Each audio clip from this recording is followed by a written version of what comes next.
Bueno, vamos a comenzar entonces la clase. Hoy el tema es parentesco.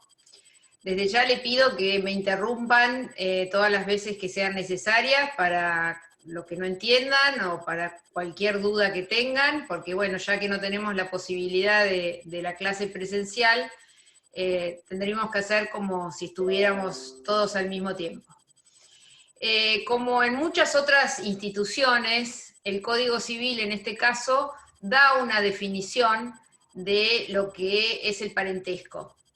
El parentesco es el vínculo jurídico, dice el artículo 529, que existe entre las personas en razón de la naturaleza, las técnicas de reproducción humana asistida, la adopción y la afinidad. Traducido, ¿qué quiere decir? Para que tengamos algún vínculo de parentesco con otra persona, existen 4 causas fuentes. La primera es la naturaleza, es lo que antes el código denominaba consanguinidad, es decir, cuando la naturaleza genera un pariente, ¿no? La segunda fuente son las técnicas de reproducción humana asistida. Ustedes saben que en este caso no podemos hablar en todas las situaciones de consanguinidad, por cuanto puede haber donación de gametos. Entonces si uno va a un estudio de ADN no va a encontrar un lazo biológico.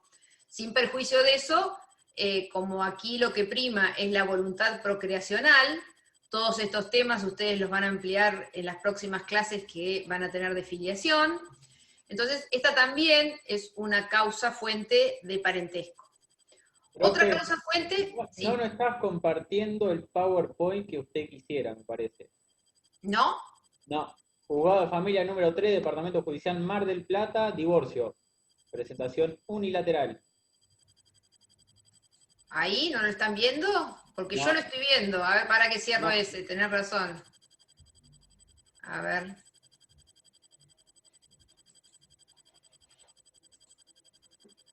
Ahí no está compartiendo pantalla.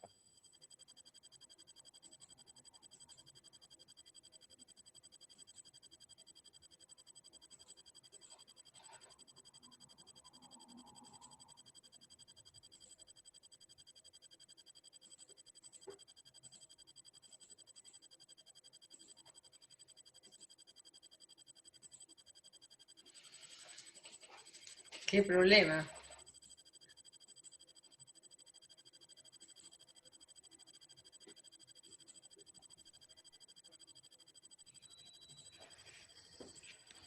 Sí. Exacto. Ahí está, profe.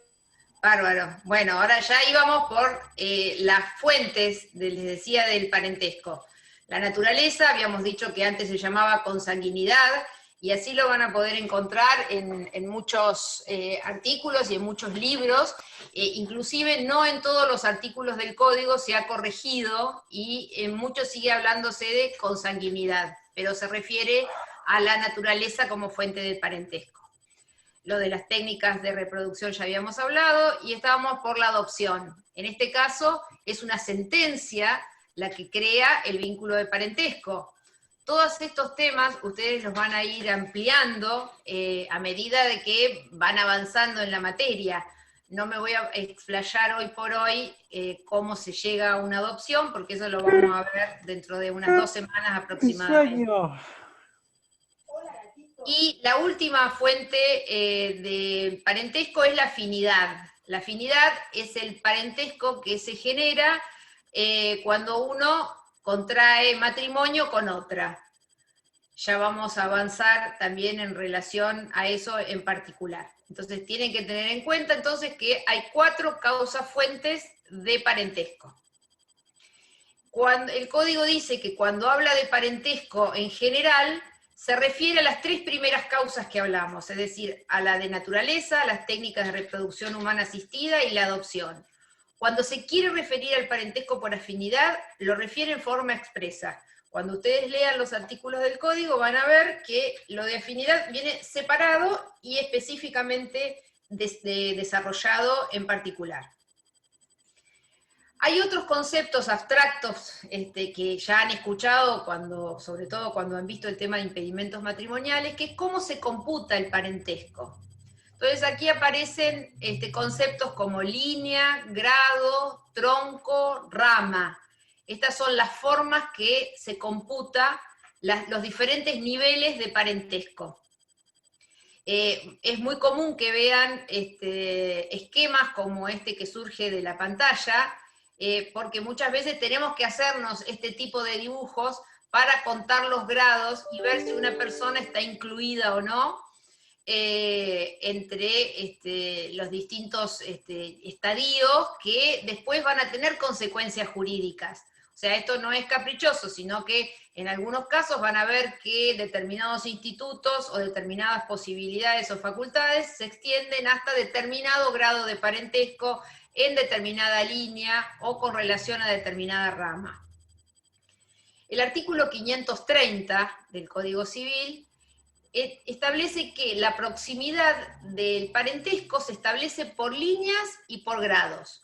Como les decía, según las diferentes líneas y grados, es la forma de determinar los efectos jurídicos de estas instituciones, ¿no? Los grados son las generaciones, es decir, el parentesco se cuenta por tantos grados como generaciones. El hijo está en primer grado, el nieto en segundo grado, el bisnieto en tercero, y así sucesivamente. Los grados se unifican a través de líneas. Las líneas pueden ser descendentes o ascendentes. Descendientes son mis descendientes, es mi hijo, mi nieto, mi bisnieto. Línea ascendente son mis padres, mis abuelos, mis bisabuelos. Ustedes, por favor, interrúmpanme aquello que no entiendan, ¿no? Acá les reitero esto de que la línea es una serie no interrumpida de grados. La línea recta es la que une a los ascendientes con los descendientes, abuelos, padres, hijos y nietos. Y hay tantos grados como generaciones.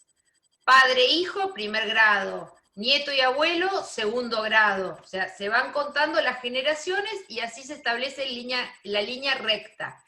La línea colateral es la que une a los descendientes de un tronco común. Ejemplo, nosotros queremos saber en qué grado estamos vinculados con nuestros hermanos.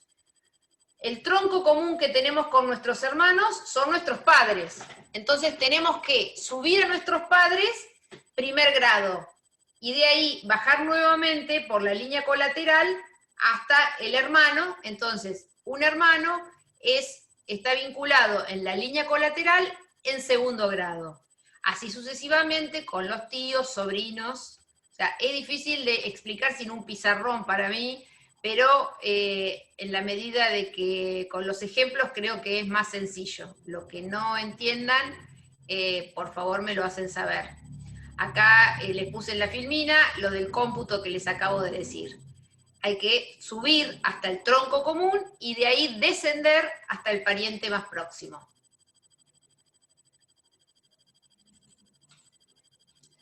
El artículo 531 es el que da la definición de todos estos conceptos. Entonces dice que se llama grado al vínculo entre dos personas que pertenecen a generaciones sucesivas, línea a la serie no interrumpida de grados, tronco al ascendiente del cual parten dos o más líneas, y rama a la línea en relación a su origen. Es rama ascendente o rama descendente, de acuerdo a lo que queramos desde el punto de vista que lo queramos ver. Hay otro nivel de parentesco que es el de los hermanos bilaterales y unilaterales. Los hermanos bilaterales son los que comparten los mismos padres, es decir, padre y madre son los mismos. Pero en la categoría de hermanos unilaterales son aquellos que solamente comparten uno de los ascendientes.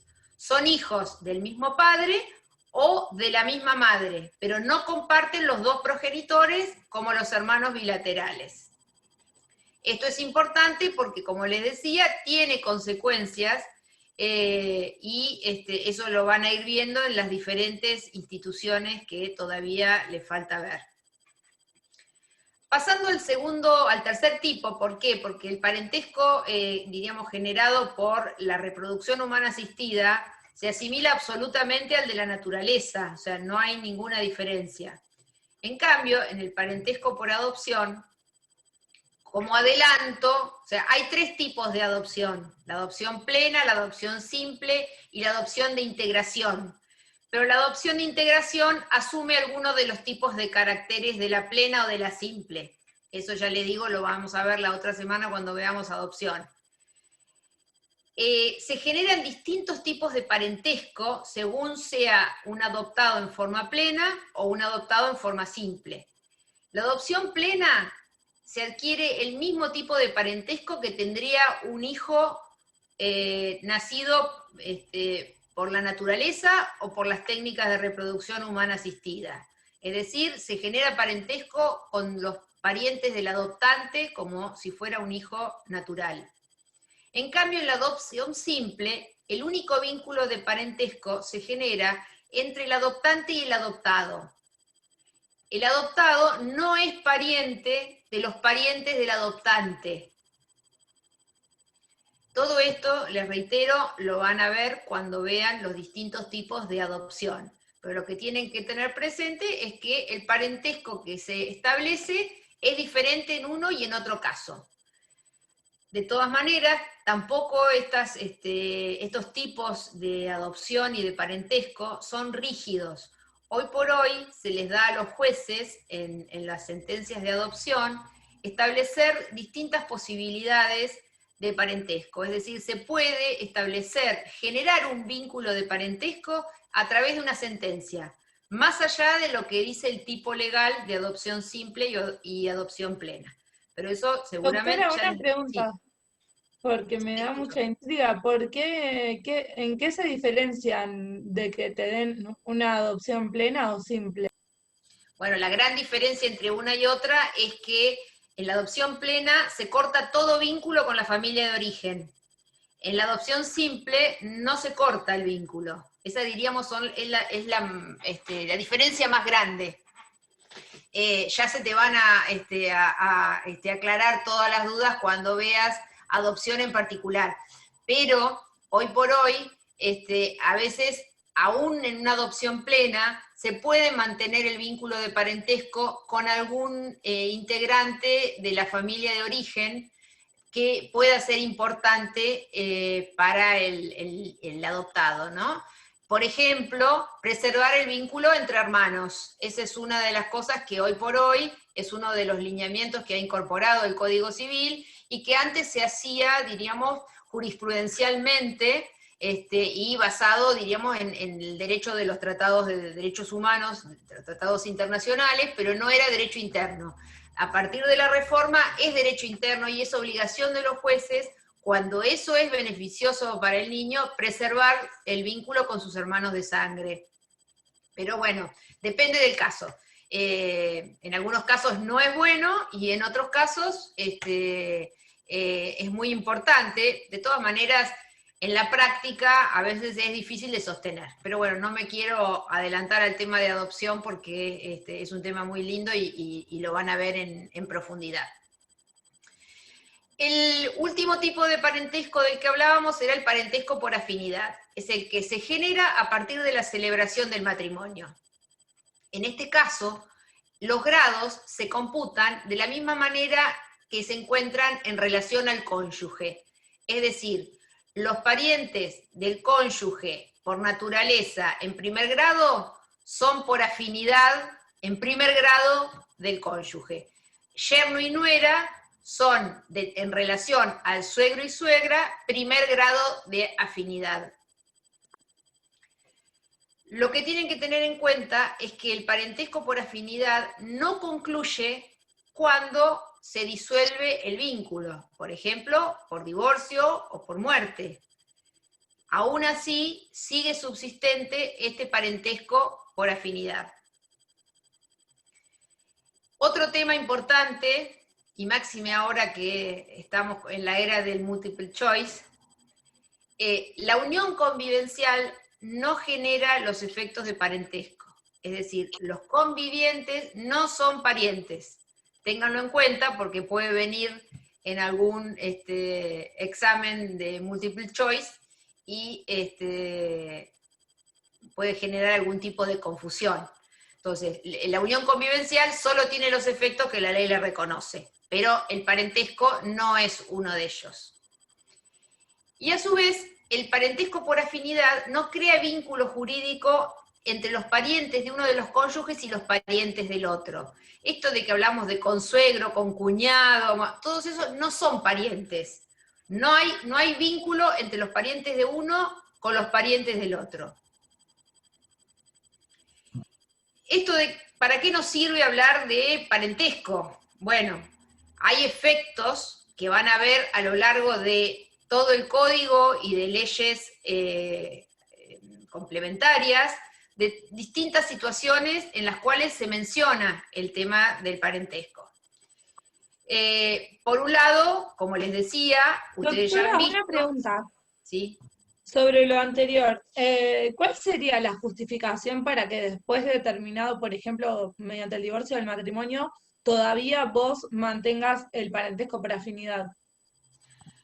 Y porque es un parentesco que se generó y no se destruye. Así como vos no podés destruir el parentesco por naturaleza, por más que no te guste tu hermano, tu tío, tu primo, va a seguirlo siendo.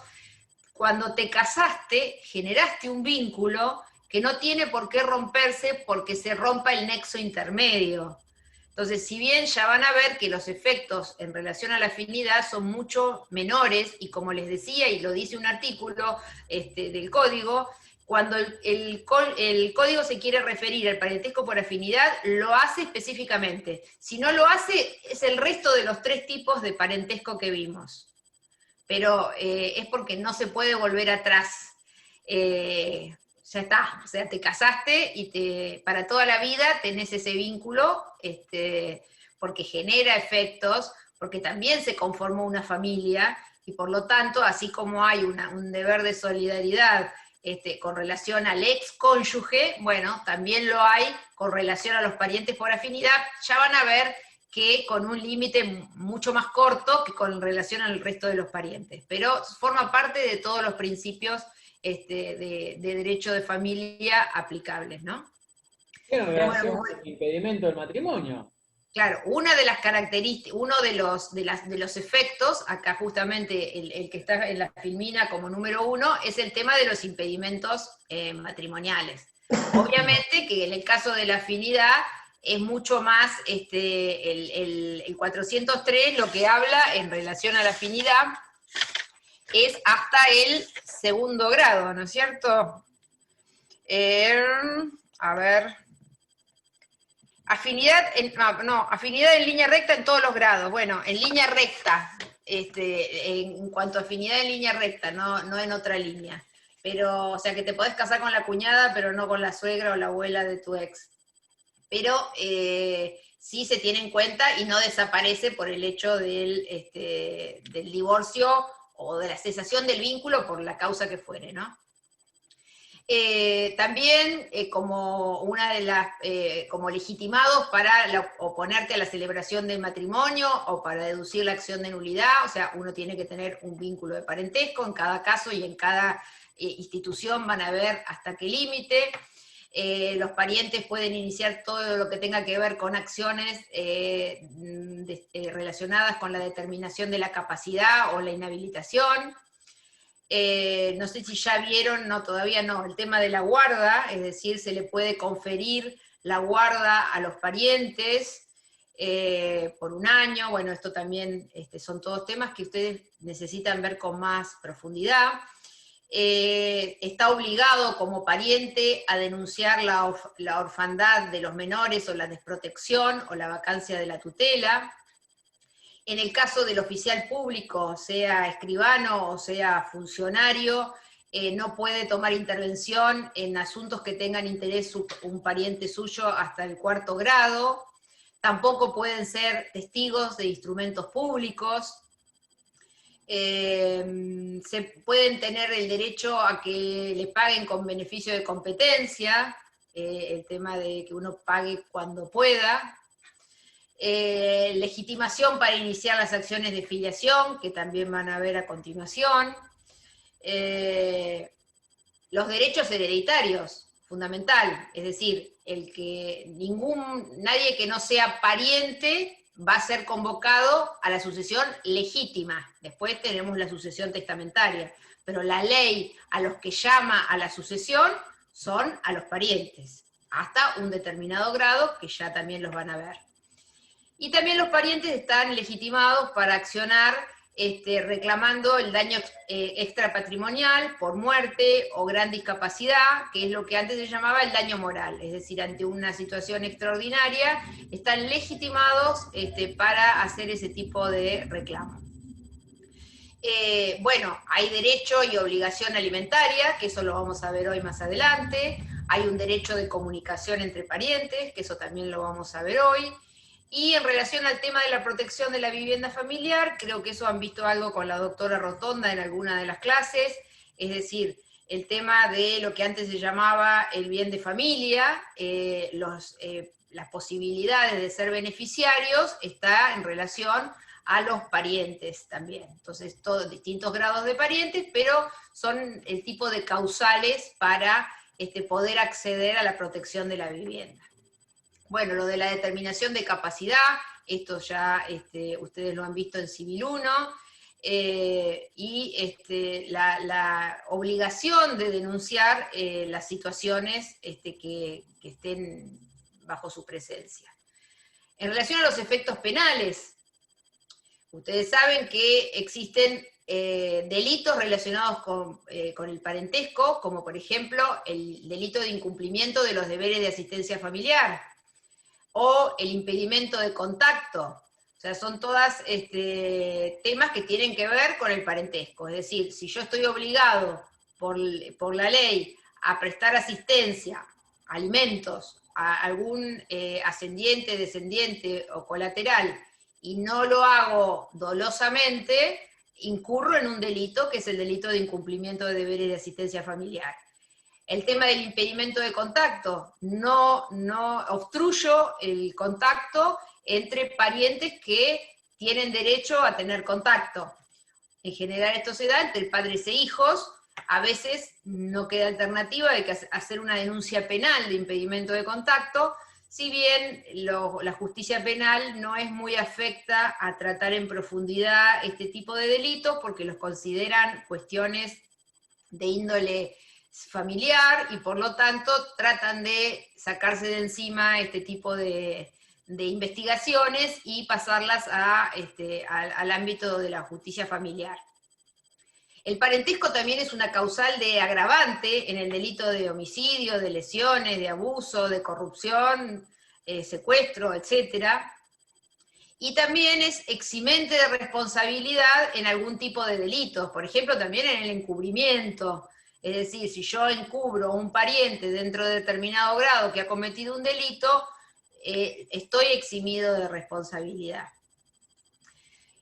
También en relación a las leyes previsionales, los parientes tienen derechos previsionales, gozan de pensiones derivadas del parentesco, el caso de la viuda, el viudo, el conviviente. O todos los que tengan alguna situación de discapacidad, también por el tema del parentesco, reciben el beneficio previsional. La ley de trasplantes es otro ejemplo en el que podemos ver el tema del parentesco. O sea, no cualquiera puede ser donante. ¿Por qué? Porque se trata de evitar la venta de órganos. Entonces, uno puede hacer una donación directa en el caso de que tenga algún tipo de parentesco, establece la ley, para poder definir que yo en forma directa estoy donando un riñón. Estamos hablando de donaciones en vida, ¿no?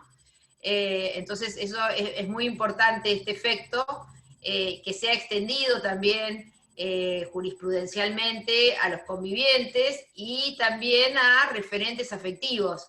En la situación en que se pueda comprobar que realmente hay un vínculo entre el donante y el receptor, por más que no haya un parentesco formal, si hay una relación socioafectiva, se ha permitido. No sé si recuerdan o han escuchado, no hace muchos años, creo que fue Sandra Mianovich, que le donó un riñón a su ahijada o a la hija de una amiga, una cosa por el estilo fue, salió en todos los diarios, y bueno, en ese caso no había un vínculo de parentesco, y por lo tanto debieron hacer el planteo judicial para que se admitiera esa donación. En relación a los efectos procesales, es una causal de recusación de magistrados y funcionarios y también de excusación, es decir, yo puedo recusar advirtiendo que hay algún grado de parentesco, o el juez mismo o el funcionario excusarse de intervenir en un expediente por esta relación de parentesco. También en algunos casos el tema de que no pueden ser ofrecidos como testigos, si bien en el ámbito del derecho de familia, se admiten los testigos parientes, aún en primer grado, y después el juez eventualmente evaluará la viabilidad de este testimonio o no, o si está realmente puede estar impregnado de parcialidad, pero en muchos casos solamente los parientes cercanos son los que tienen conocimiento de las situaciones intrafamiliares. Entonces, si bien dentro del proceso civil hay una limitación en relación a los parientes para declarar, no así en el derecho de familia. Y por último, el tema de la ley Brisa, que es la situación de reparación de aquellos niños, niñas y adolescentes en los cuales han perdido a alguno de sus progenitores, víctimas de violencia de género, tanto de su progenitor afín, o el conviviente, o algún otro miembro de la familia, en el cual a partir de una situación de violencia intrafamiliar ha perdido a alguno de sus ascendientes, y por lo tanto el Estado hace algún tipo de reparación económica para el sostenimiento de estos chicos. Y el tema de la violencia familiar, o sea, la ley de violencia familiar, que se trata en el ámbito de los juzgados de familia. Aquí también entra el tema del parentesco, es decir, la violencia puede ser de cualquiera de los integrantes de la familia, y no solamente estamos hablando de origen matrimonial, sino de cualquier tipo de familia, a partir de las uniones de hecho, o de algún vínculo familiar. En ese caso todos entran dentro del mismo sistema de protección contra la violencia.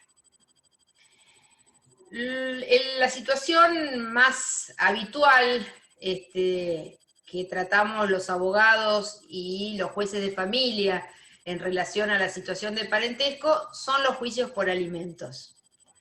Aquí la primer gran distinción que quiero hacer para que a ustedes les quede claro, no es lo mismo los alimentos entre parientes que los alimentos derivados de la responsabilidad parental entre padres e hijos. La extensión en el caso de padres e hijos es mucho mayor que en el caso de los alimentos entre parientes. Son diferentes. Yo hoy voy a hablar exclusivamente de los alimentos entre parientes, y creo que la semana que viene la doctora Obligado va a dar la clase de alimentos de los hijos. Obviamente que en los juzgados van a tener 1000 casos de alimentos padres e hijos, y por ahí uno entre parientes. No es tan habitual el reclamo, pero sí en relación a los abuelos, que ahora vamos a ver, ¿no?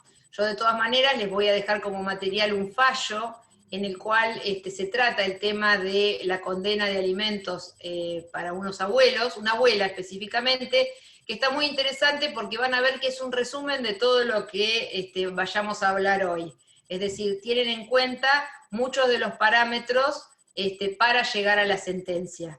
y es interesante para que ustedes vean cómo se meritúa. Obviamente que esa es una interpretación de un juez, creo que es de la Cámara Civil de Capital, pero es bastante aproximada a lo que habitualmente nosotros vemos en los tribunales. ¿Cuál es el fundamento para el reclamo de alimentos entre parientes? La solidaridad familiar. Es decir, si hay uno que puede ayudar a otro que no está en condiciones de autosostenerse, por el principio de la solidaridad familiar se le puede imponer una contribución para ayudar a aquel que se encuentra más desvalido. El artículo 537 establece un orden, o sea, no es que yo puedo elegir al que yo quiero, sino que primero, en primer lugar, la obligación es entre ascendientes y descendientes. Y recién, si yo no tengo o no encuentro una persona en condiciones, puedo recurrir a los hermanos, ya sean bilaterales o unilaterales. Es decir, primero línea recta y en segundo lugar, en la línea colateral. El 537 es el que les refiere, entre ascendientes y descendientes, están obligados preferentemente los más próximos en grado, y a igualdad de grados, el que esté en mejores condiciones.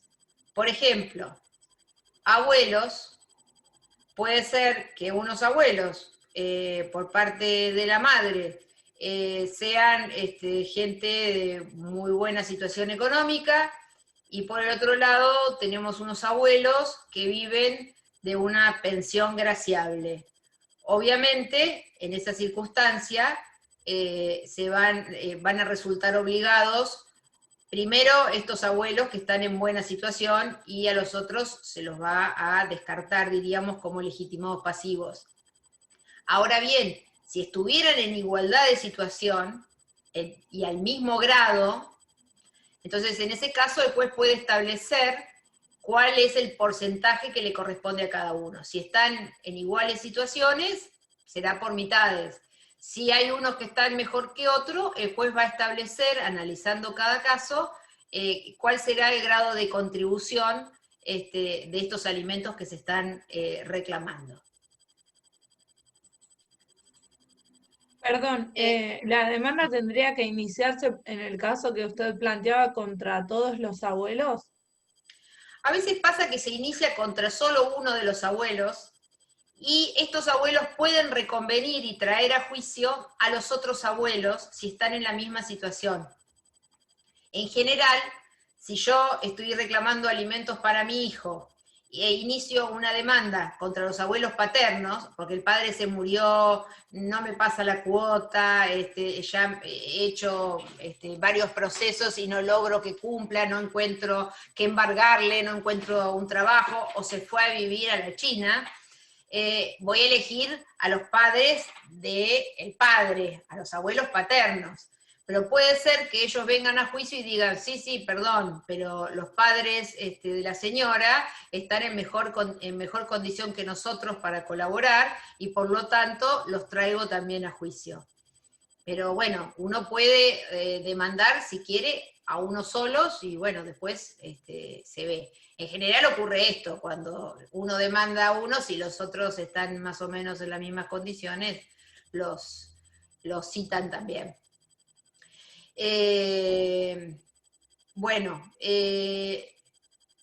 La obligación alimentaria de los que están en el orden de grado siguiente es subsidiaria, es decir, uno puede hacer una demanda también contra el padre de este niño y contra los abuelos de este niño en el mismo expediente. Si el padre cumple, no se va a condenar a los abuelos, es subsidiario. O sea, si los de grado más próximo cumplen, los de grado más lejano están, diríamos, en la reserva, pero no es que estén obligados en forma paralela, sino subsidiaria.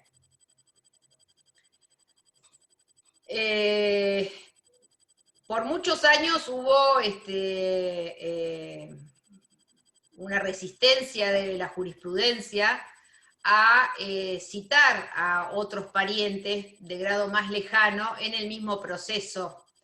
Pero por motivos de economía procesal, el nuevo código incorporó ya la posibilidad de hacer el reclamo simultáneo. Después el juez será el que discrimine a quién va a condenar, de qué forma, si va a establecer en la misma sentencia la garantía subsidiaria, es decir, bueno, le condeno a pagar 500 pesos, pero si fulanito no los paga, en carácter subsidiario, los abuelos también quedan condenados por 500 pesos. O establecer que no, porque como no es la misma amplitud de la obligación de los abuelos que de los padres, dependerá de la condición de los abuelos cuál pueda llegar a ser el monto que se los condene. Yo tengo una duda. Sí. ¿Por qué se los trae a los abuelos al proceso por algo de los hijos? Más allá del criterio de la solidaridad. Bueno, una es por maldad. Los abogados cuando queremos hacer lío, los traemos a los abuelos. Lo que pasa es que en la práctica hay muchos padres muy resistentes. Y en Argentina vivimos en un país de una economía absolutamente informal. Se encuentra con una gran barrera muchas veces para poder acreditar o poder embargarle a alguien algo. No sé decir porcentajes, pero una gran parte de la gente trabaja negro y otras tienen gran parte de su sueldo en negro. Entonces de pronto te encontrás con un padre que te dice hoy que su sueldo es de 20.000 pesos y hay 3 hijos para alimentar. Si nosotros le sacáramos los 20.000 pesos de este señor, no trabaja más. Pero nosotros sabemos que este señor no gana 20.000 pesos. Este señor, 20.000 pesos, es lo que le ponen en blanco para pagar menos cargas sociales, para tener menos problemas si lo tienen que despedir, y la gente acepta eso porque no hay alternativa. Es decir, por más que decir, bueno, qué suerte que gano 60, pero bueno, me hacen los aportes por 20 y me conformo. Nadie piensa que el día que se va a jubilar, el sueldo que está en blanco es lo que va a ser la base para la liquidación de la jubilación, ni nada de eso. O sea, hay una presión tributaria tan alta que hace que la mayoría de la gente no tenga su salario en blanco. Entonces, eso lo saben los jueces, y es muy difícil de demostrar. Entonces, muchas veces lo que hacemos es, traemos a los abuelos, que por el principio de solidaridad están obligados, para que colaboren, porque si nos atenemos estrictamente a los papeles, diríamos, yo a este señor le podré sacar el 40% de lo que gana, el 50%, si no le saco el incentivo de trabajar, y con 10.000 pesos no puedo mantener a 3 chicos. Entonces, ¿Y los abuelos no pueden plantear una falta de legitimación pasiva? No, o sea, ellos por ley son legitimados pasivos. Ahora bien, pueden plantear que el padre está en condiciones de pagarlo, y si el padre paga, no tienen que pagar los abuelos, por esto de la subsidiariedad que te digo. Pero realmente nos encontramos los abogados y los jueces con esta valla de que es muy difícil. La gente no dice lo que gana en realidad, hay mucha gente que no es consciente de los gastos que tienen los chicos, y bueno, entonces cuanto menos le dé a la ex, mejor, o sea, es salir triunfante.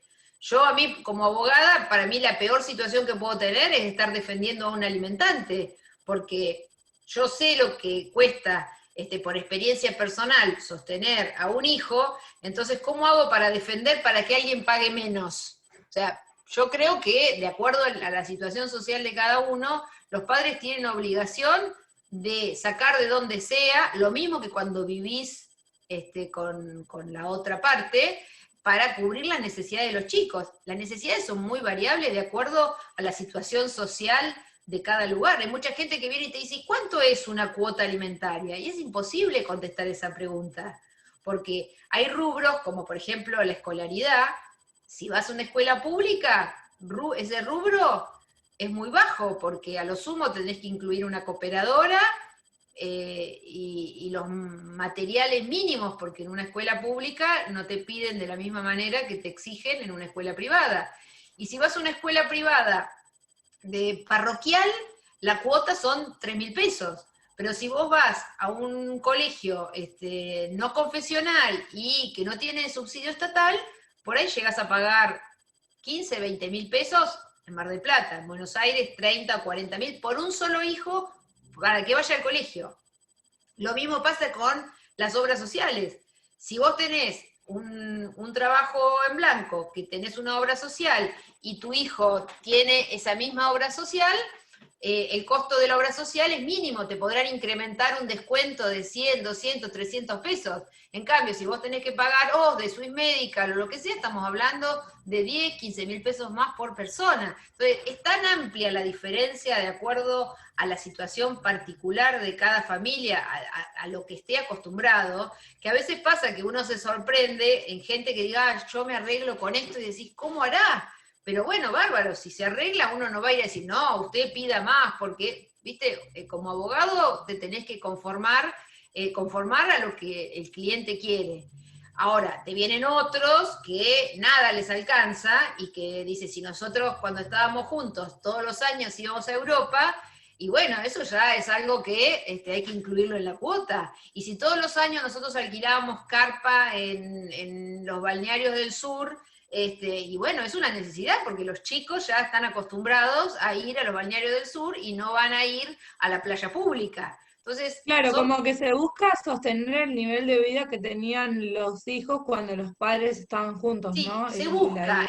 es prácticamente un imposible en clases medias. O sea, si estamos hablando de gente de muchísimo dinero, sí, porque obviamente que cualquier ingreso supera las necesidades básicas. Pero en una situación de una clase media, es una utopía pretender que se vaya a mantener el mismo nivel, porque de haber una casa pasan a haber dos casas, y es muy difícil. La gente pretende eso, pero la realidad hace que se vaya todo desmoronando, ¿no? O sea, esto que te digo de que, bueno, si los chicos antes iban al Faro, y bueno, ahora con suerte llegan a Punta Mogotes, o sea, es así de crudo, pero si no hay reserva por parte de alguno de los padres de que realmente esté en condiciones, son cosas que son inexigibles, por más que vos me digas esto, sí, yo todos los años iba a esquiar, o todos los años viajaba a Europa, o todos los años, qué bueno que lo pudo hacer, es la única respuesta que podemos darle, pero yo no puedo incluir en una cuota alimentaria como una necesidad las vacaciones en el exterior.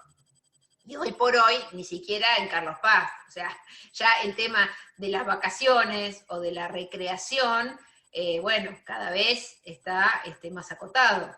Y hoy por hoy me encuentro con padres alimentantes que hasta quieren suprimir el colegio, porque dicen, ¿para qué vamos a pagar el colegio si no están yendo?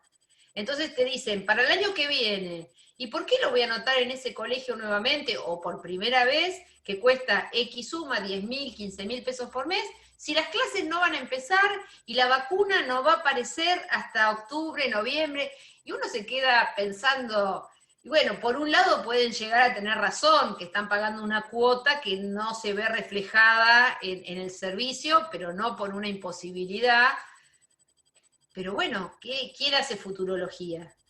Pero se están dando estas cosas, o sea, peleas por si al año que viene van a ir a un colegio u otro, por el tema del costo, cuando no se sabe si va a haber clases o no va a haber clases.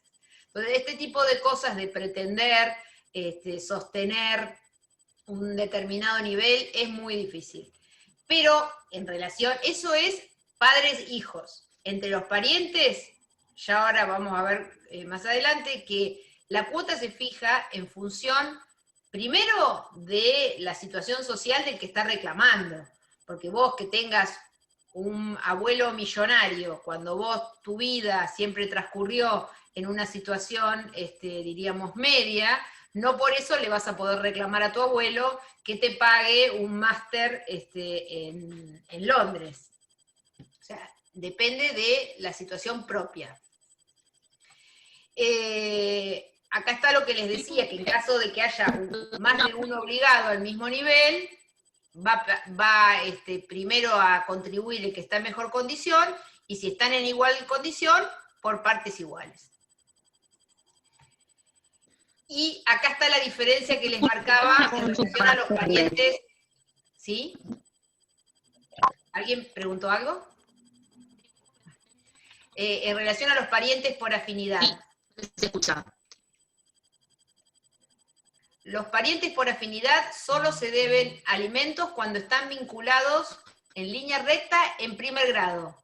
Es decir, suegra, suegro, yerno, nuera, hijos del cónyuge. Ese es el límite para el reclamo de alimentos entre los parientes por afinidad. Primer grado, línea recta. Y si existen parientes en general y parientes por afinidad, primero tienen que ser demandados estos parientes en general, que son las tres primeras categorías: naturaleza, reproducción humana asistida y adopción. Y en último lugar, los parientes por afinidad. La obligación alimentaria no puede ser compensada, transada, renunciada, cedida, ni tampoco embargada. Nunca se puede embargar una cuota alimentaria. ¿Por qué? Porque tiene una finalidad específica y está más allá de cualquier acreedor que pueda tener algún tipo de derecho.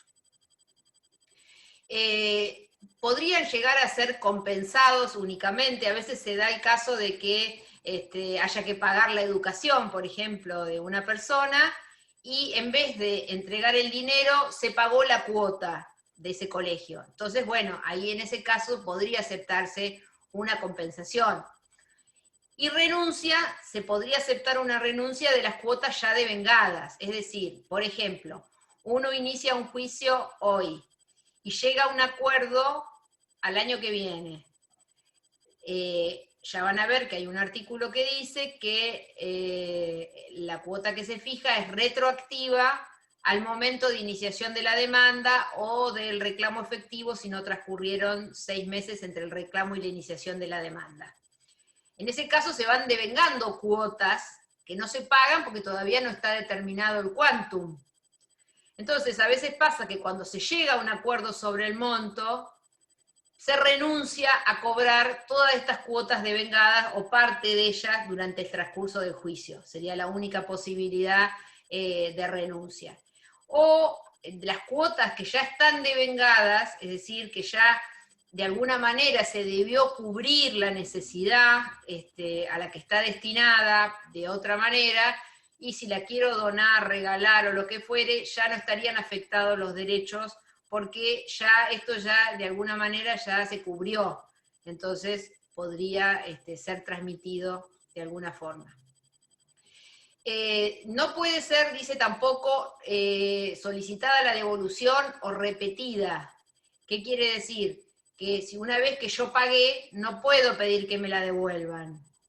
Pero sí, en el caso de que haya más de un obligado al pago, que esté en iguales situaciones, puede repetir de los otros obligados. Por ejemplo, el caso de los abuelos, vamos a suponer que estuvieran en la misma situación y que uno solo de los abuelos estuviera pagando la cuota.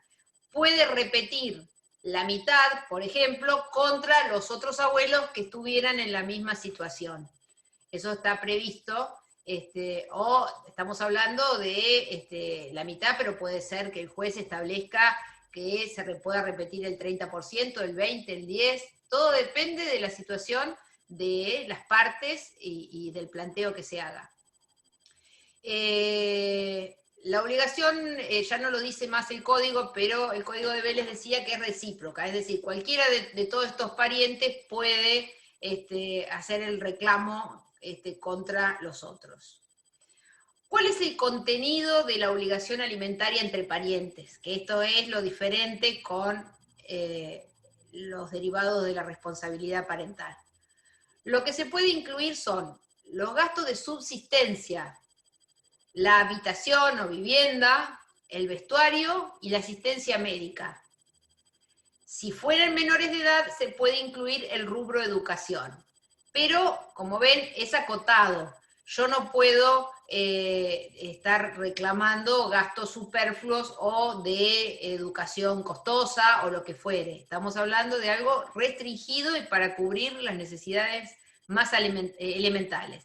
Entonces, es en función de la condición, de la condición que tienen, que las recibe, es lo que les decía, en la medida de las necesidades y las posibilidades económicas del alimentante.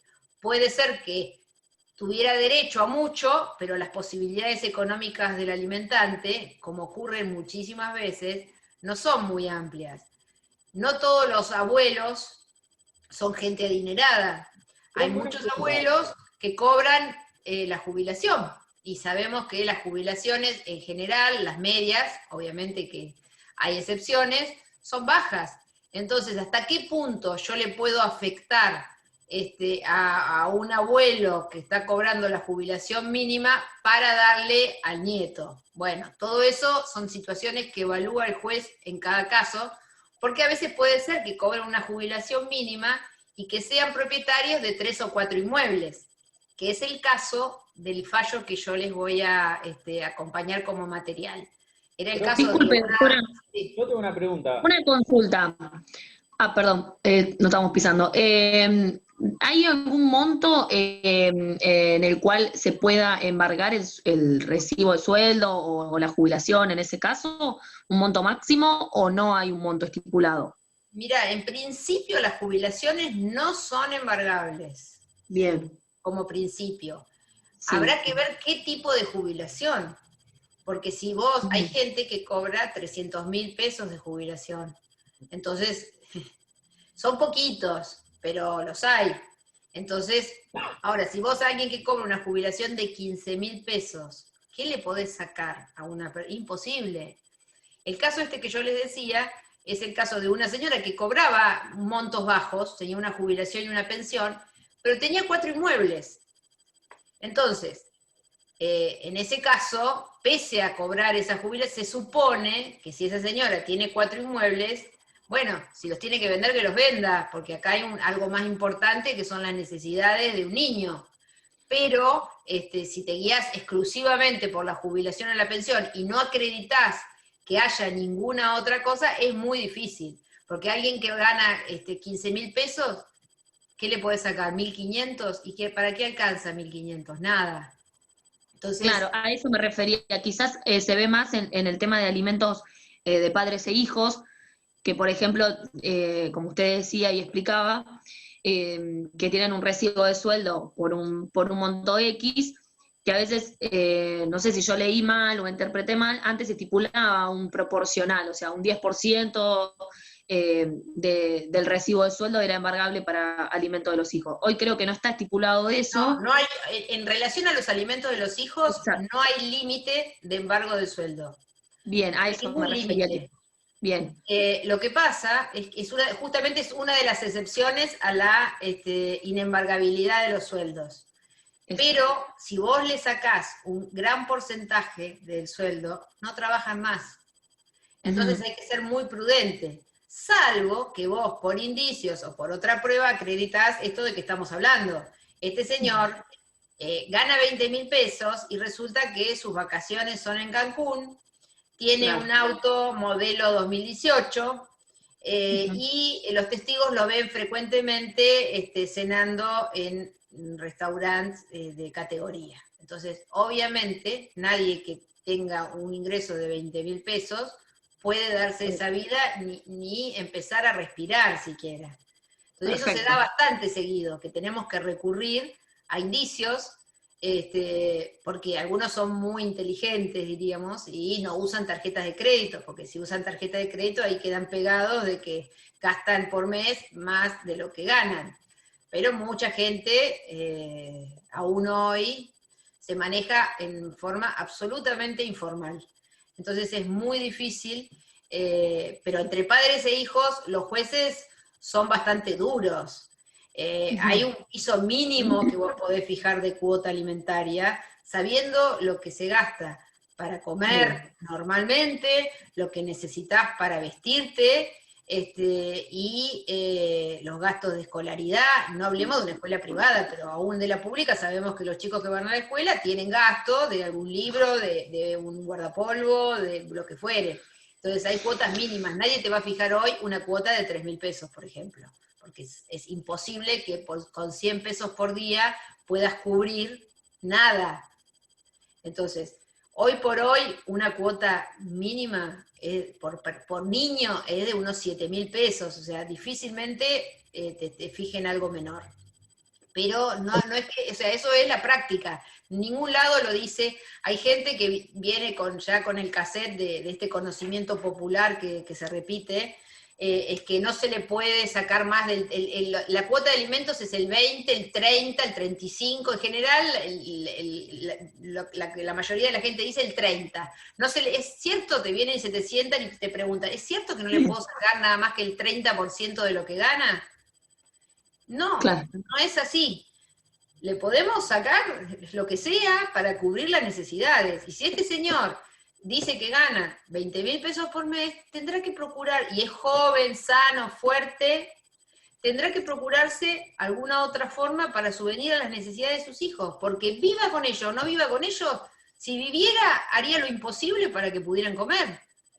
Entonces, no estamos hablando de situaciones de gente de muy bajo nivel económico y social, estamos hablando del medio, que es el que puede llegar a los tribunales. El que está muy por debajo no llega a ningún lado, no tiene posibilidades, por más que la justicia sea gratuita, no hay posibilidad de acceder. Pero esa franja media, que es la mayoría, es la que discute y pelea por 3,50, y los alimentantes en general, la conducta no es la ideal.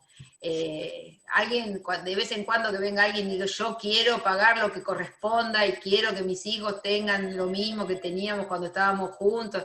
No, es cuánto menos puedo pagar. Y a ver si pago eso, entonces ya ahí está todo incluido, como si el chico fuera un paquete, y entonces yo pago 15.000, ya está. Con eso está todo cubierto. Ayer tenía una audiencia que 10 veces dijo lo mismo el señor. Si pago los 17.000 que me piden, ¿ahí está todo incluido? ¿Viste? Uno no mira, ¿todo incluido qué? No, sí. Todo incluido. Bueno, pero al chico le puede pasar cualquier cosa. O sea, no, porque si al año que viene no hay clases y hay que contratar una niñera, ¿está incluido? ¿Pero cómo nosotros vamos a incluir? Eso va a ser una necesidad extraordinaria que se genera por esta situación, que es imprevisible para cualquiera, y que no es que la madre tenga ganas de que el chico no vaya al colegio y quiera contratar una niñera, sino que tiene que contratar una niñera porque si no, no puede trabajar. Sí, o la justificación de muchos es, bueno, tienen hijos extramatrimoniales, y la justificación es, tengo más hijos, no puedo dar más que esto. He escuchado eso también mucho. Sí, lo que pasa es que frente a eso hay una realidad.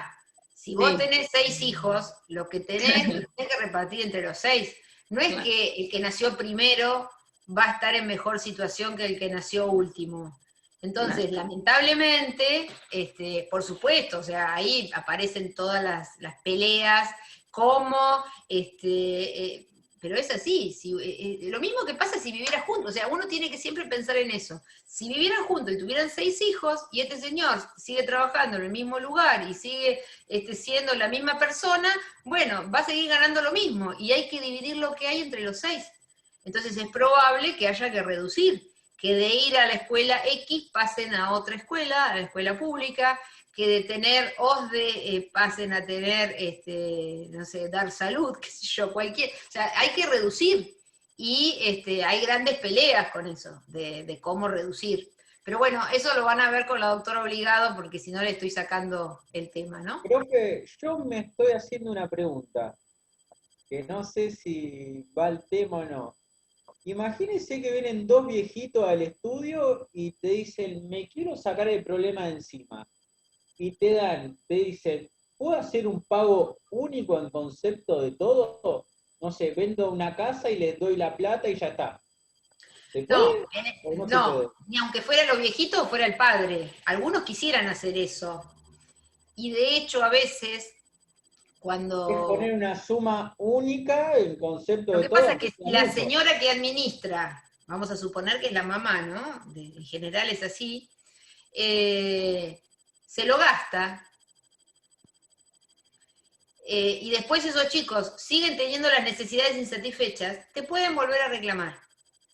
Con Pero lo cual, doctora, además es imposible calcular exactamente cuánto va a necesitar de dinero un hijo en su vida, por De lo acá menos que en la cumpla parte de la los... vida que sí. lo tenés bueno, yo te digo, que hace muchos ayudar años económicamente. hice un Para planteo, muchos, Aparte que que vivimos en fue, Argentina, ¿no? yo en el momento pensé que no era, o sea, se me ocurrió, pero no pensé que era una idea brillante mía, sino que era lo que debía ser.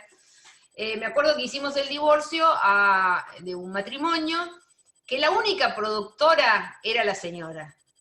El señor acompañaba, tenía pequeños trabajos, diríamos, informales. La que era profesional y generaba el dinero era la señora.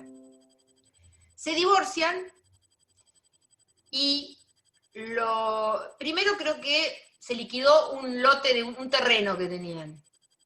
Bueno, el señor empezó a no cumplir con la cuota alimentaria. Él había recibido el dinero del terreno, su mitad, y no pagaba. Por supuesto que quería que se vendiera la casa y dividirla en dos. La señora también quería vender la casa porque no quería seguir viviendo ahí, pero el planteo fue el siguiente. Si vende la casa y se reparte mitad cada uno, este señor, yo nunca más le voy a poder cobrar un peso de alimentos, porque se va a patinar, esconder, lo que sea, su 50%, y no tengo más garantía. Entonces se me ocurrió plantear que se embargue ese dinero, que quede en una cuenta en dólares. Ya en aquel momento, hace muchos años, ya sabíamos que el peso no era garantía a largo plazo, y que se le fuera dando a la señora X suma por mes de ese dinero para garantizar. Eso era el embargo por alimentos futuros. En aquel momento parece que fue algo raro, que no se planteaba, pero la jueza me hizo lugar y bueno, yo contenta. Con los años esta jueza me dijo, yo me acuerdo que vos fuiste la primera que hiciste ese planteo. Bueno, hoy eso está en el código. Uno puede pedir un embargo por alimentos futuros. Como vos decís, no es fácil calcular, pero bueno, uno puede calcular a partir de valores de hoy. Bueno, si la cuota de hoy es de $200 por mes, y yo tengo un chico que tiene 8 años, tengo que calcular los años que faltan para la mayoría de edad, y en función de eso, quiero que quede esto en garantía, sea un bien, sea dinero, sea lo que fuere. Y te digo que en muchas situaciones de divorcio, viendo la actitud que tienen muchos alimentantes, la única forma es dejar algo de reserva como garantía, porque si no, no cobrás nunca más. O sea, la preocupación por el cobro de alimentos es a nivel internacional. A mí siempre me gustó el tema y he investigado en todo el mundo. No es que en otros países los alimentantes sean más buenos y tengan más ganas de cumplir. No, el que tiene que pagar busca eludir, sobre todo Igual cuando hay mala relación con la madre. es espantoso porque ¿qué dice eso de vos sobre el afecto que le tenés a tu hijo? No sé. Sí, pero a veces es muy difícil, son cuestiones psicológicas, No, que es muy quizás no difícil te querés hacer separar. responsable y querés pagar todo y sacarte ese problema de encima, pienso yo. Sí, pero otros dicen, yo le Pero pago no es un problema, X son tus suma hijos. por mes y después Claro, me ¿cómo va a ser manda un al problema darle nene. de comer a tus hijos? Ah, pero después yo le pago X por mes y me manda al nene con las zapatillas rotas. Cuando el nene tiene que ir a un cumpleaños, me pide que le compre el regalo. Entonces yo, ¿para qué pago todo eso si la madre se lo gasta? Y a veces uno escucha esos planteos y le está pasando 3 pesos. O sea, vos decís, ¿qué pensás? ¿Que ella se gasta este dinero? Pues el chico come, sobrevive. Cuando está enfermo lo llevan al médico, más o menos está vestido normal. ¿Qué pensás? ¿Que con la plata que vos le das alcanza para eso? Pero Además, mayormente, el tema psicológico nunca de la pasan, pelea es así. nunca pasan el mismo tiempo la madre que el padre con los hijos y a la madre nadie le paga por el tiempo que pasa además, a diferencia del padre con los hijos. O sea, trabajo no remunerado. Bueno, ahora está previsto, ya lo van a ver con la doctora Obligado, está previsto el tema del cuidado como un aporte. Antes no. alguna jurisprudencia, obviamente, lo que hizo el código fue receptar las líneas de jurisprudencia que se venían armando, pero ahora el cuidado es un aporte y se valora. Pero bueno, es verdad que en general la que se queda con los hijos es la mujer, y la que tiene que lidiar con todo es la mujer. Hay honrosas excepciones de padres que se hacen a la par cargo de todo, que están siempre ahí, pero la mayoría de las veces, lamentablemente, el padre se borra y la que tiene que lidiar con todo es la madre, ¿no? Pero bueno, es así. En el tema de los parientes, ¿qué hay que demostrar?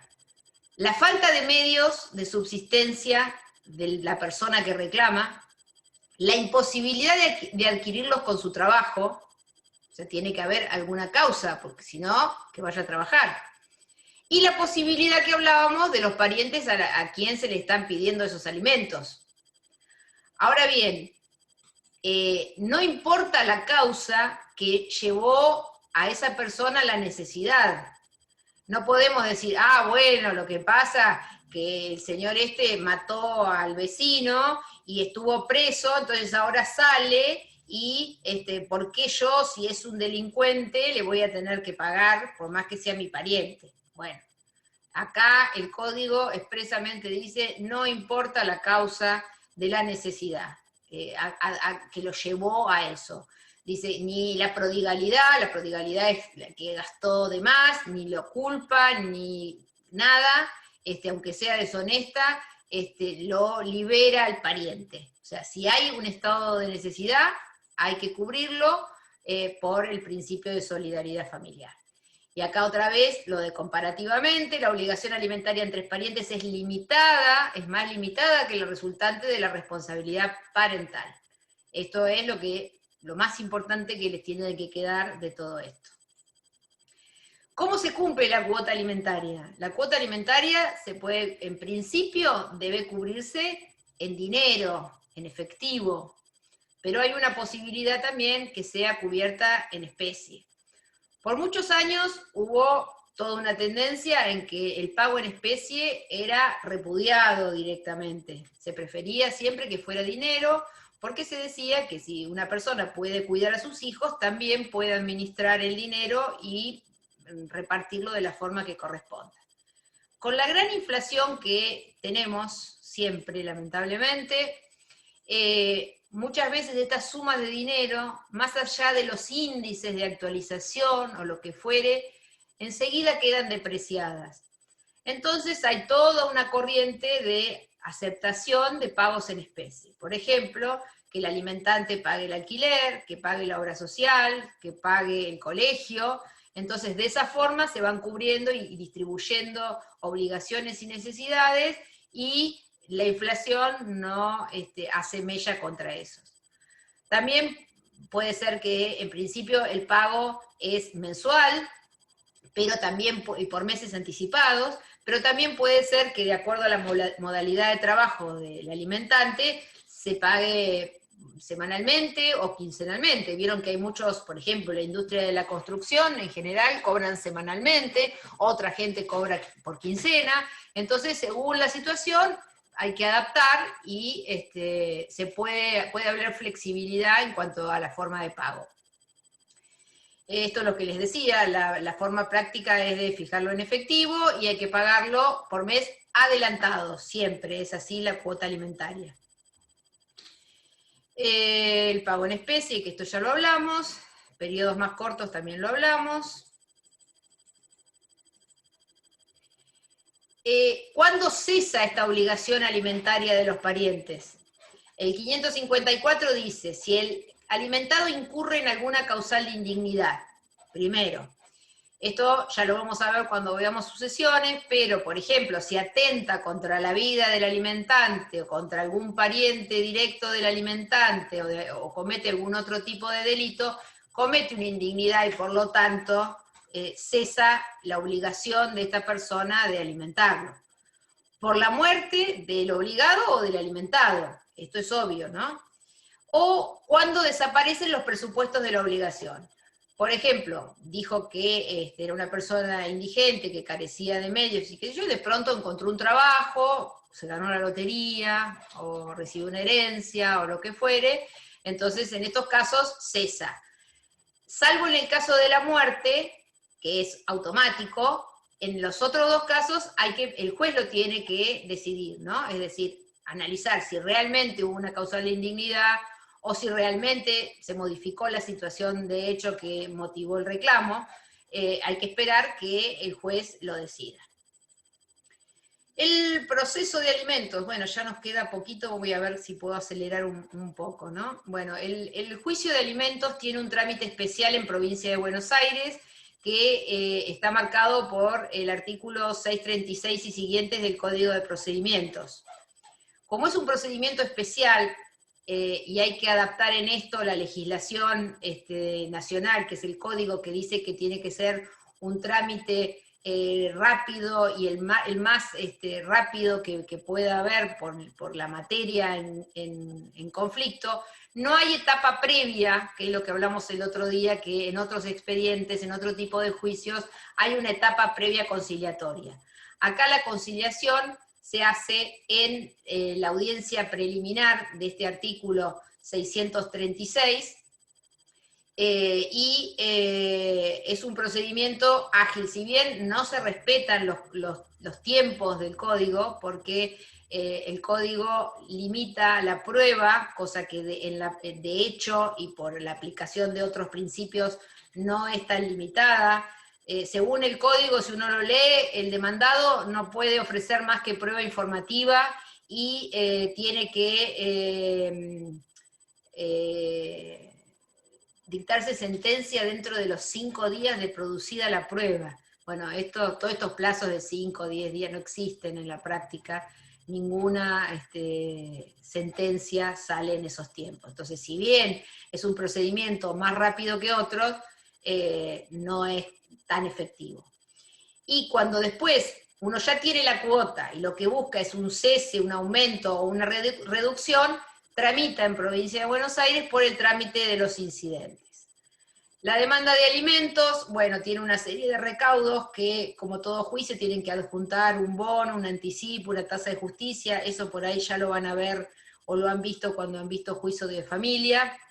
Son todos temas de hecho. Pero en este caso, uno de los puntos más importantes es que tienen que acreditar el vínculo. Si yo digo que estoy demandando a mis abuelos, bueno, tengo que acreditar que yo soy hijo de mi padre y que mi padre es hijo de estos abuelos. O sea, es fundamental en el juicio de alimentos acreditar el vínculo. Tengo que denunciar también el caudal económico del alimentante. Tengo que decir, esta gente estimo que tiene un ingreso de tanto o que es propietario de tal cosa y entonces tiene un ingreso tal. O sea, uno debe acompañar de alguna manera, o sea, denunciar eso. Si uno no denuncia el caudal del alimentante, es probable que el juez te diga previamente cumpla con lo dispuesto en tal artículo y acredite.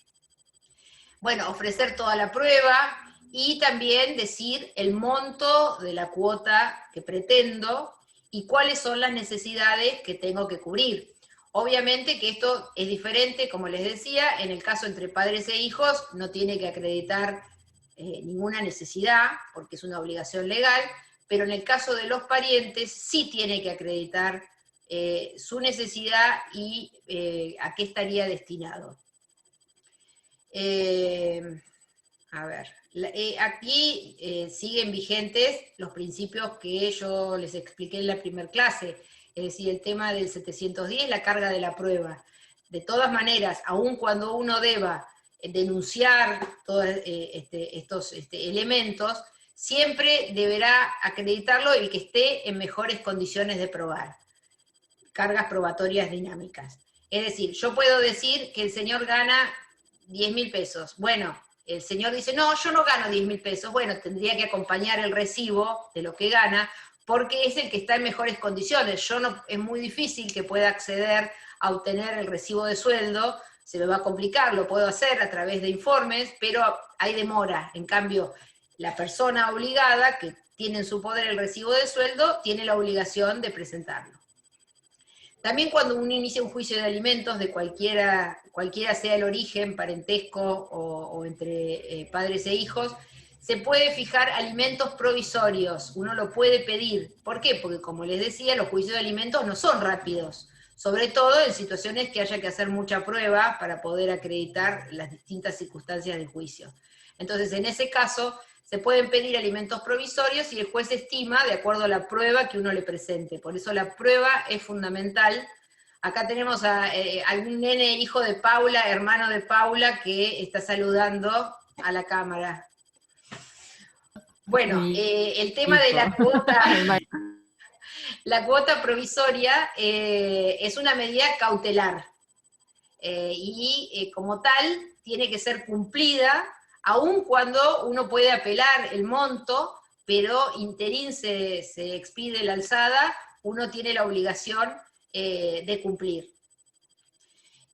Acá hay algo de las cuotas alimentarias futuras, de que ya le hablé, que eso lo pueden ustedes leer tranquilos, pero los ejemplos son, si uno tiene como antecedentes reiterados incumplimientos, ocultamiento de bienes, intento de insolventarse, bueno, todo esto sería la base para que uno pudiera hacer un planteo en relación a alimentos futuros. Y como ya falta muy poquito para que se nos corte, otro punto importante es el tema del derecho de comunicación, que lo que antes se llamaba las visitas entre los parientes. Es decir, los mismos parientes que están en obligación de prestar alimentos, tienen también derecho a tener una comunicación con sus parientes. Es muy habitual que cuando hay un quiebre en una familia, no quieren que los chicos tengan relación con los tíos, con los primos, con los abuelos de la otra familia.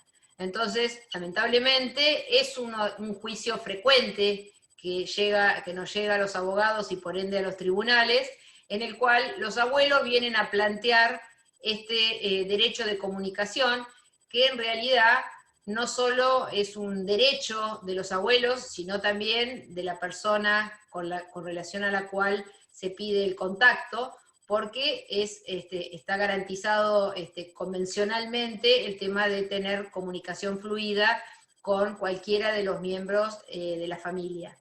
Pero este derecho de comunicación, el código, va más allá, porque no solo está permitido entre parientes, sino que también están legitimados referentes afectivos. O sea, no es indispensable tener un vínculo de parentesco. Entonces, el código habla de interés afectivo legítimo.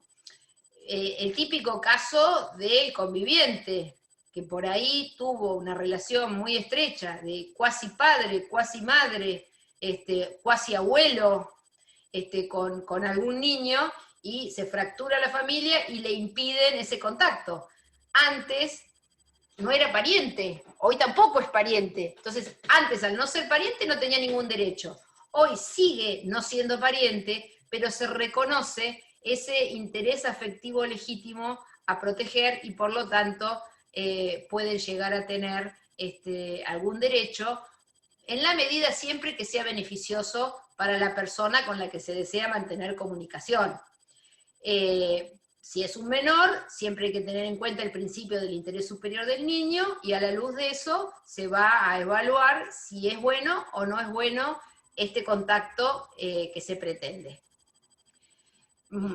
A veces, como en cualquier régimen de comunicación, es difícil obligar o lograr que se cumpla. Entonces, el juez puede disponer todas las medidas razonables para asegurar su eficacia.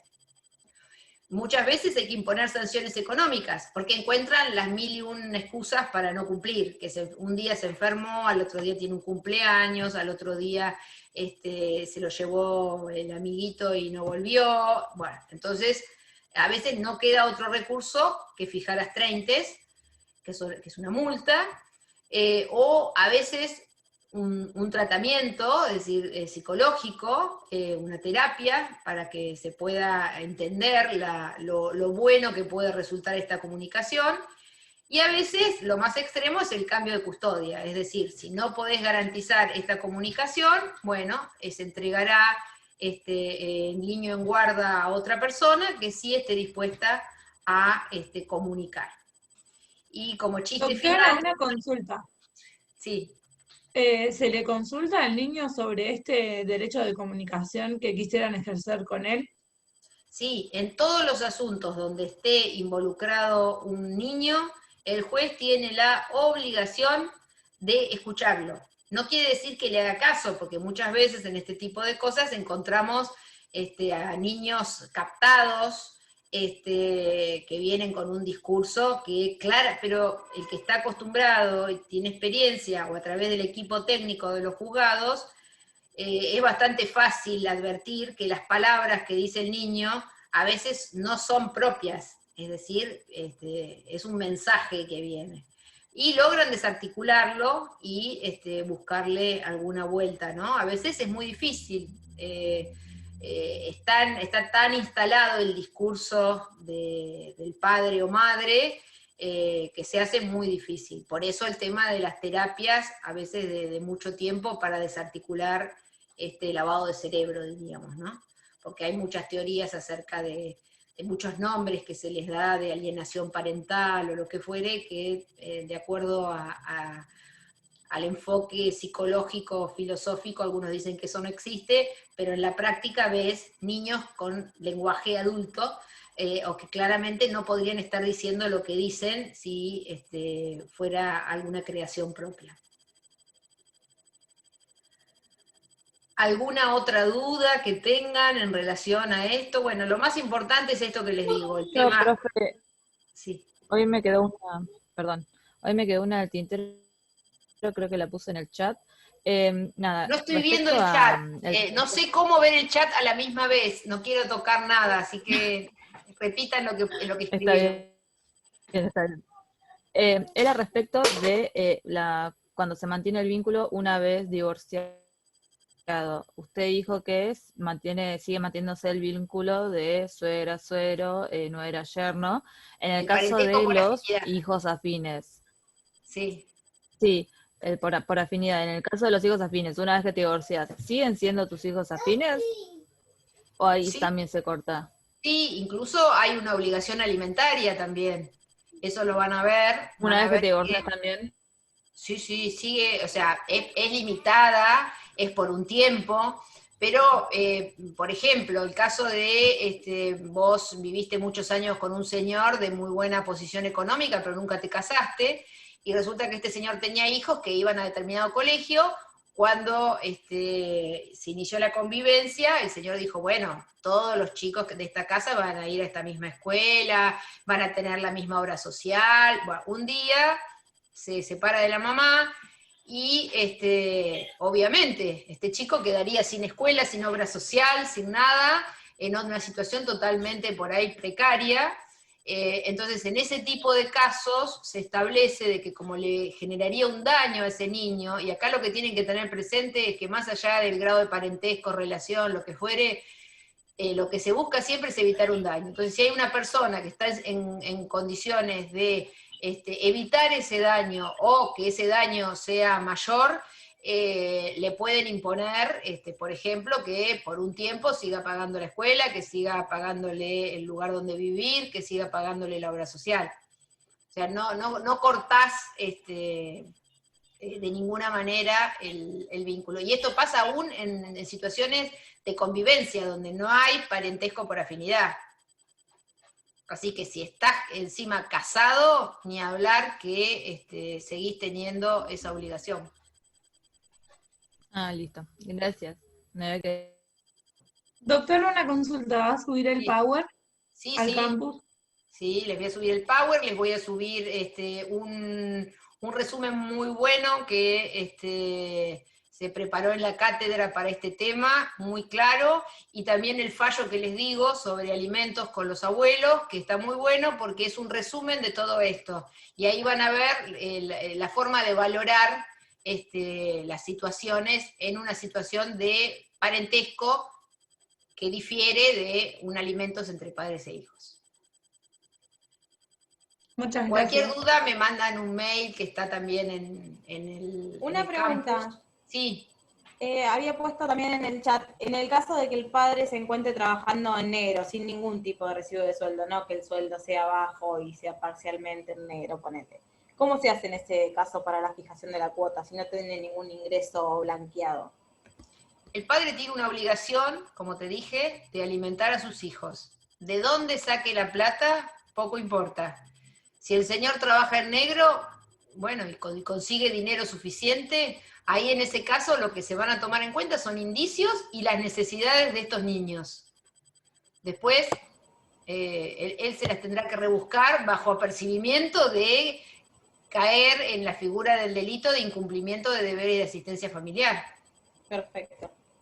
Y después me quedó una duda más del último tema de la comunicación, lo que antes era el régimen de visita, como que los legitimados en un momento, usted dijo, capaz que entendí mal, eran los que estaban obligados, digamos, a esta asistencia, pero sí, por otro lado también pueden estar legitimados otro tipo de personas que no están obligadas. Exacto. O sea, tíos, primos. Todos estos referentes afectivos. Convivientes, claro. Referentes afectivos. Puede ser el vecino también, ¿eh? Yo te doy el ejemplo más común de reclamos. Eso es por la familia ampliada, ¿no? ¿Cómo? No te ¿Eso es por la familia ampliada? Sí, Perdón. Sí, claro, puede ser un primo, porque a veces se establecen vínculos con parientes más lejanos, por ahí un primo tercero, o sea, porque justo se dio y hay una protección porque es mayor, porque siempre se quisieron, por lo que fuere. Y de hecho, o sea, por ahí en clases sociales más bajas, el tema de la vecindad también es muy importante. Muchas veces ante situaciones límites son los vecinos los que se hacen cargo de niños. Y uno dice, el vecino, qué culpa, pero hay muchas soluciones en el tema de abrigos y así de guardas que terminan siendo los vecinos los que se hacen cargo. Entonces, o sea que en ese caso, aunque no estén obligados al pago de esta asistencia o de la cuota, es más amplio aún. Claro, se les permite igual la comunicación. Exacto. Siempre tienen que pedírsela al juez y acreditar, obviamente. Y que esto no sea perjudicial para el niño. Bárbaro. Yo me acuerdo una vez tuve un tema de una abuela que quería ver a su nieta y la nuera, en realidad eran la nuera y el hijo los demandados, porque la señora no tenía buena relación con su hijo tampoco, y la nuera alegaba que la abuela no la trataba bien a la nena, y que la abuela era descuidada, y que la nena corría riesgo físico con la abuela. O sea, son ideas muy difíciles de acreditar. Pero bueno, pasó por toda una serie de evaluaciones por el equipo técnico de juzgado y le dieron la posibilidad de tener contacto. Limitado, porque un régimen de comunicación entre parientes no tiene la misma extensión que entre padres e hijos. A un abuelo le podrán dar una vez por semana, una vez cada 15 días, un rato, pero no es nada que ver con el tema de padres e hijos. ¿Algo más? Lamento no poder ver el chat. La próxima, que no salgan las plantitas como salía hoy, puedo llegar a preguntar a ver cómo hago para ver el chat al mismo tiempo, sin cortar. Pero hoy ya perdimos mucho tiempo con las plantitas como para que encima hiciera más preguntas. En el chat no dice nada más, o por lo menos no dice ninguna pregunta que no se haya hecho. Bárbaro. Bueno, saludos a quién es tu hijo, tu hermanito. Paula. Ay, no, es mi nene, el más grande. Tengo los dos acá, uno de 8 y otro de casi 2. Saludos de la profe. Gracias.